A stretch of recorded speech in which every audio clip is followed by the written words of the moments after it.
Então eu sou o Leonardo, do Truck Tour Canela. Estamos aqui no último mirante, no Morro Dedão, o último mirante do nosso passeio Truck Tour, passeio que visita as montanhas mais altas de Canela, a bordo desse caminhão aqui, que é o Ingesa, um caminhão original do Exército, e que super valoriza essas atrações que nós estamos aqui em Canela, as montanhas mais altas da cidade, Morro Pelado, Morro Queimado e Morro Dedão, que fazem parte da missão Truck Tour, uma missão que consiste justamente em ajudar na preservação da natureza de Canela. Esse é o objetivo que os recrutas fazem parte dessa missão para justamente contribuírem com a preservação da natureza de Canela. Estão todos convidados para conhecerem essa baita aventura de natureza super educativa e contemplativa na cidade de Canela, visitando as montanhas mais altas da nossa cidade. Então venha você também conhecer o Truck Tour Canela, essa baita experiência super exclusiva a bordo desse caminhão original do Exército. Segue lá, @truckturismocanela, e também o @Descubra Serra Gaúcha. Esse é o produto exclusivo original do Descubra Serra Gaúcha, que visita as montanhas mais altas de Canela. Espero vocês. Valeu! O nosso passeio barra missão, que hoje vocês terão o privilégio de conhecer. Lembrando que alistaram-se por livre e espontânea vontade, né, para participarem dessa missão, que consiste basicamente em ajudar a preservar a natureza de Canela. Esse é o principal objetivo da missão, que hoje vocês vão contribuir, vocês vão participar. Nós vamos até as montanhas mais altas de Canela, que fazem parte de um conjunto de 5 montanhas que margeiam o centro da cidade, como se enxergássemos a mão esquerda vista de cima. O centro da cidade está no dorso da mão, e 5 montanhas margeiam a cidade, do leste para o sudeste. As duas primeiras, referentes ao dedo polegar e indicador, são montanhas já mais urbanizadas, onde encontra-se o condomínio Laje de Pedra e Reserva da Serra, e também o bairro Alpes Verdes, ou seja, já tem ocupação humana. As outras 3, que é para onde nós vamos, são totalmente inóspitas, totalmente selvagens, e o objetivo da missão consiste em irmos até lá verificar se elas estão bem conservadas, se não tem lixo, se estão sendo bem utilizadas. Então basicamente essa vai ser a atuação de vocês, me ajudarem a verificar. Faremos uma vistoria nessas montanhas para termos certeza que elas estão em bom estado de conservação. Eu sou o Guia Leonardo, outro Guia Leonardo, ou General Hauser, que conduzirá a missão de hoje. Então partiu Morro Pelado, que fica mais ao leste dos 3. Deixa eu aproveitar já e perguntar pro meu recruta, seu Edécio, aqui, para que lado está o leste? Recruta Edécio. E agora? Lascou. Tá perdido na missão. Lado esquerdo, ó. Exatamente aqui nos fundos da catedral está o lado leste, que é onde está posicionado o Morro Pelado. Mais ao leste dos 3, os outros 2 estão um pouco mais a sudeste, que a gente vai terminar mais ou menos nessa direção aqui no Morro Dedão. Primeiramente então Morro Pelado, depois Morro Queimado e por último Morro Dedão, os 3 mirantes, as 3 montanhas que nós percorreremos na missão de hoje. Então bora lá no caminho, eu vou passando mais informações, deixa eu passar também uma família de sequoias que estão no trajeto para o Morro Pelado.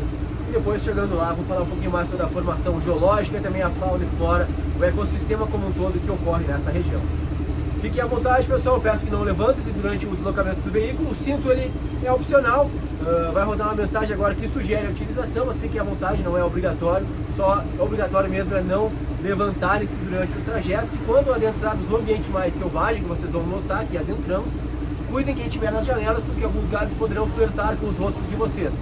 Esses galhos vão bater primeiro nessa moleira aqui, e depois, se vocês não se esquivarem para dentro, poderão ser atingidos. Então fiquem espertos, porque alguns galhos vão fazer parte aí da interação que vocês terão na natureza, ok?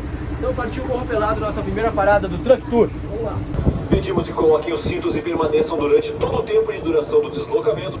Curtimentos foi um alemão que mudou-se para Canela, sistema predominante em toda a faixa leste do Brasil, faixa que compreende a região. Façam um joinha se vocês souberem essa informação. Não sabiam, né? É a vice-campeã mundial em longevidade. Na América do Norte, a região de origem dessa espécie, ela consegue atingir entre 2.500 a 2.700 anos. Mas qual será que é a árvore mais longeva no planeta? Alguém saberia arriscar? Qual a árvore mais velha no planeta?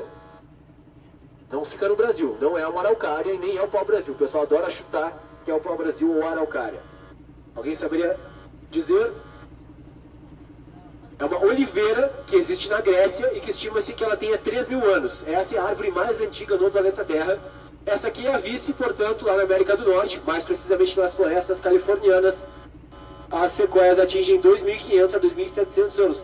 É onde tem aqueles túneis, onde até um carro passa por dentro do tronco da sequoia, por dentro do tronco da árvore. Então, devido ao tamanho que essa espécie atinge na sua região de origem. Mas o que as faz atingir idades tão avançadas? O que as faz ser tão longevas? As suas raízes. Do contrário da raiz da araucária, do nosso pinheiro nativo aqui do sul da América do Sul, que a sua raiz penetra na vertical dentro do solo, as raízes dos pinheiros americanos espalham-se de maneira horizontal. E elas vão criando, junto com as suas vizinhas, uma rede de sustentação em que uma está ajudando a sustentar a outra. E isso faz com que elas consigam superar os principais inimigos das árvores de grande porte, que são os ventos, as chuvas, as mega tempestades, que geralmente derrubam araucárias e as árvores de maior porte que nós temos aqui na nossa região. Já a sequoia consegue resistir. Aqui, pessoal, como vocês podem observar, olha como tem uma fileira de sequoias. Muito provavelmente todas elas estão conectadas pelas suas raízes. Tanto as que foram plantadas na mesma época, como as suas prole, né, os seus filhotes, que foram se desenvolvendo ao seu redor, todas elas estão conectadas aqui no subsolo pelas suas raízes. É o cooperativismo atuando na natureza. Então, uma característica bem interessante. Naturais de maior beleza em Canela, o nosso espetacular Morro Pelado. Bem-vindos, recrutas.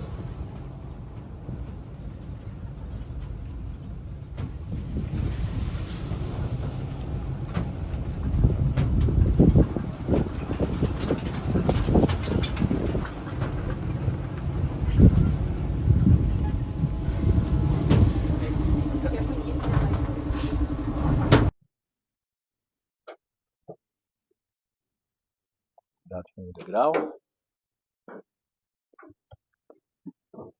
Cuidado com o degrau. Silêncio. Cuidado com o degrau. Cuidado com o degrau.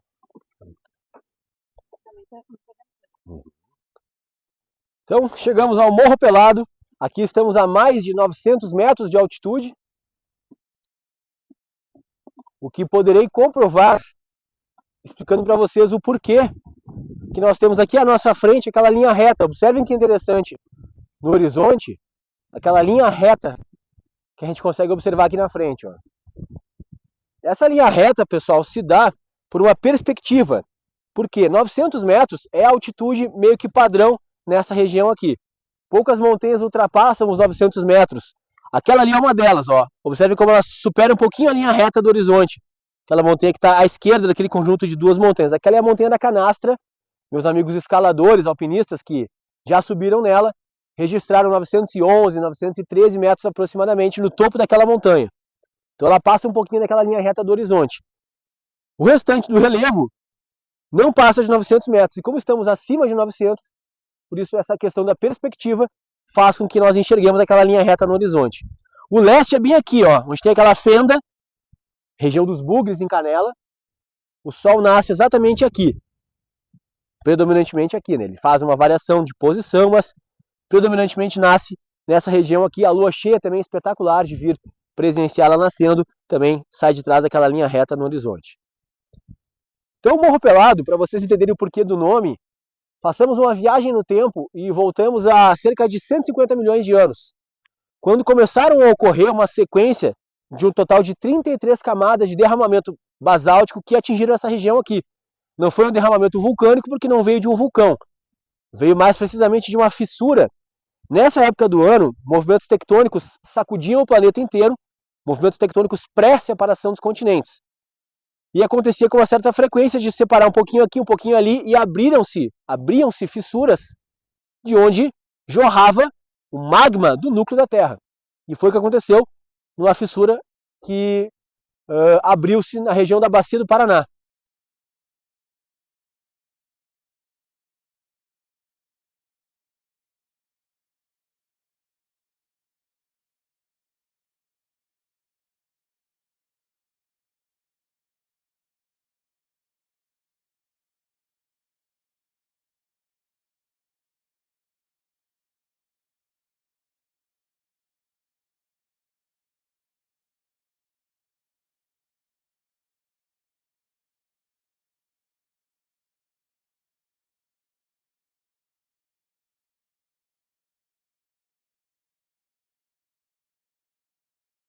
Metros.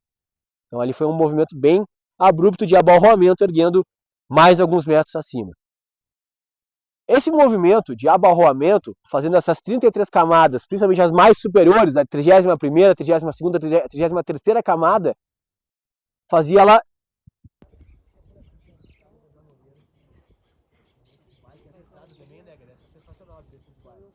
O pessoal chama de tobogã, porque é uma sequência de descidas e curvas, para parar só quando chega em Três Coroas. A hora de descer, só quando chega lá. É, a voltar é que é sinistra. Aonde que desce? Aqui em frente, ó, São João das Amoreiras. O mirante, que está aqui à nossa frente, e depois a interação bosque, onde eu vou contar a história da árvore que sobreviveu aos 2 incêndios.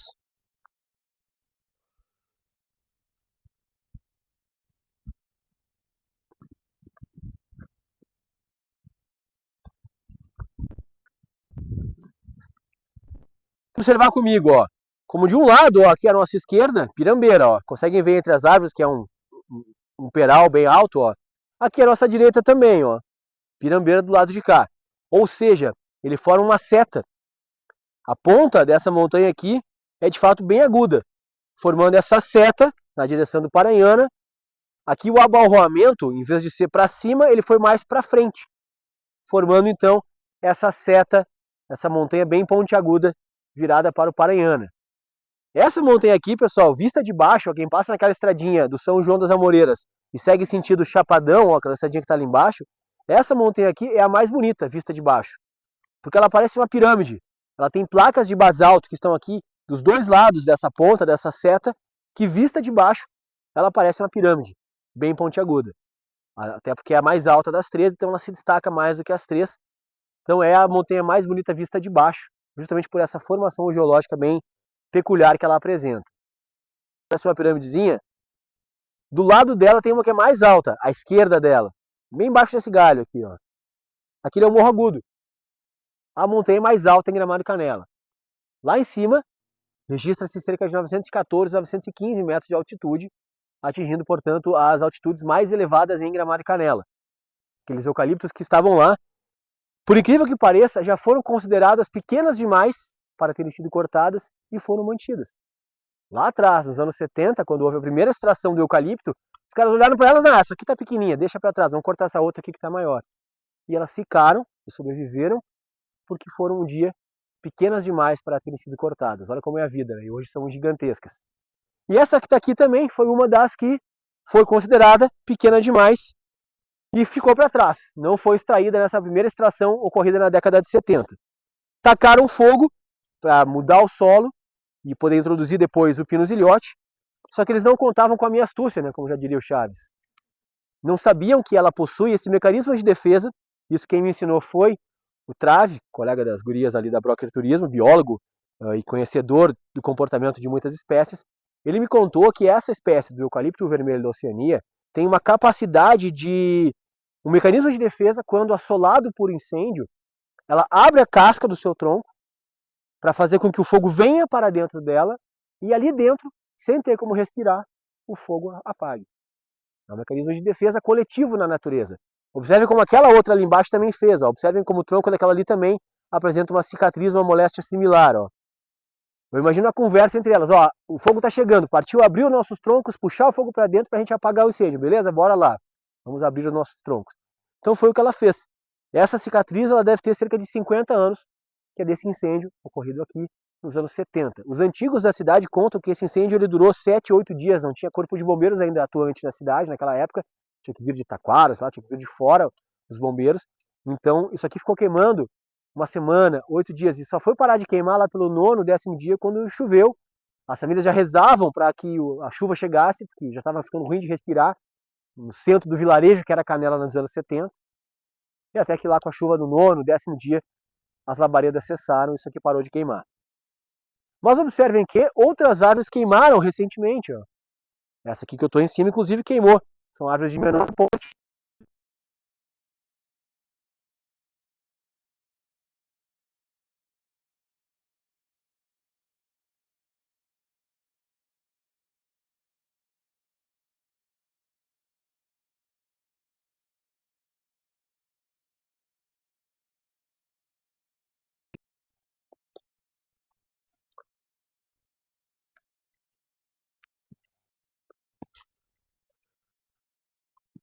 Aqui a gente vai conseguir visualizar bem nitidamente como é que funciona esse mecanismo de defesa.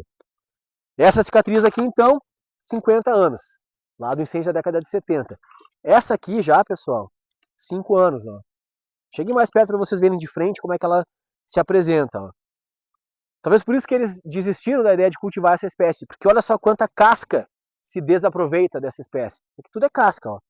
E o que ela faz nesse mecanismo de defesa? Ela abre a sua casca, permite que o fogo encoste nos principais tecidos da madeira, que é o que a gente está vendo aqui dentro. Isso aqui sim, de fato, é a carne, o cerne da madeira. É isso aqui. Ela permite a labareda encostar lá, e aqui dentro, ó, sem ter como respirar, o fogo tende a cessar, tende a morrer. Mas essa palha amarronzada, que a gente está vendo com grande predominância sobre o solo, ela é extremamente tóxica e ácida. E sufoca, mata a vegetação rasteira originária que existia por aqui. Aqui onde eles estão plantando e cultivando essa espécie, até não foi tão pertinho uma da outra. O sol consegue penetrar e o solo mais ou menos vai dar uma respirada, de leve. Mas tem locais, em direção a São Francisco de Paula, Cambará do Sul, sentido norte do estado, que a monocultura do pinus-ilhote foi tão agressiva que lá eles plantaram uma tão pertinho da outra, que ao meio-dia o sol a pino, embaixo ali está noite, está escuro.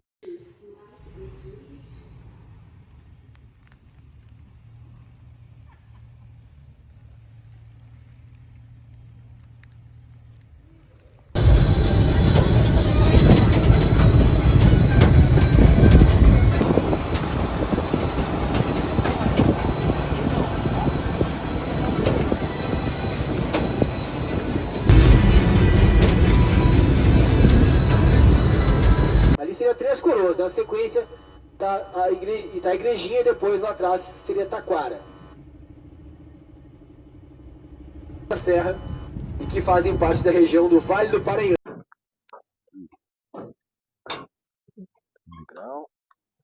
Um peral de cerca de 450, 500 metros de profundidade.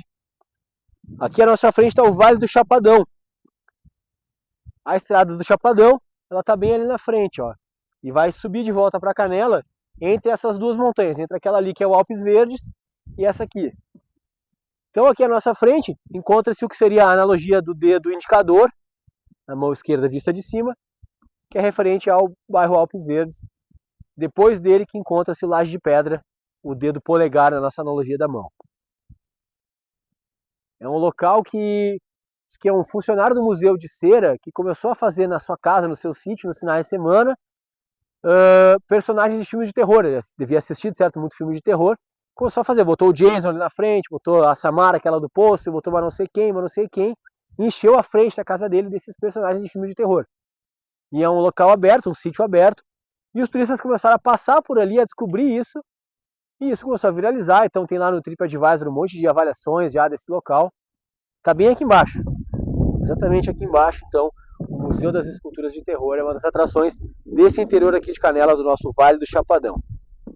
Ó, dica de foto, as blogueiras adoram fazer essa foto aqui, ó, que tá sentada nessa pedra com a mãozinha para cima, fazendo essa pose. Então a foto vai ficar muito legal da família, se quiserem, dá para um sentar aqui, os outros sentam aqui ao lado.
Todo retorcido, que louco.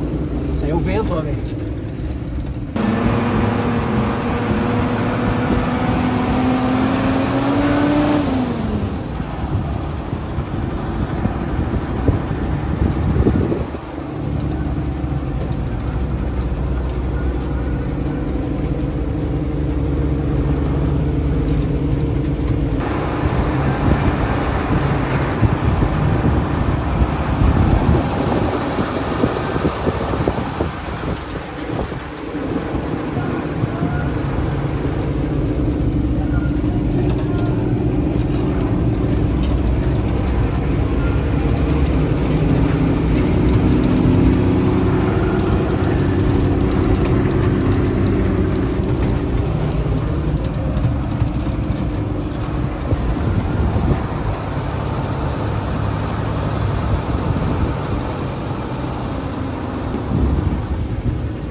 entrar, não tem um carro lá.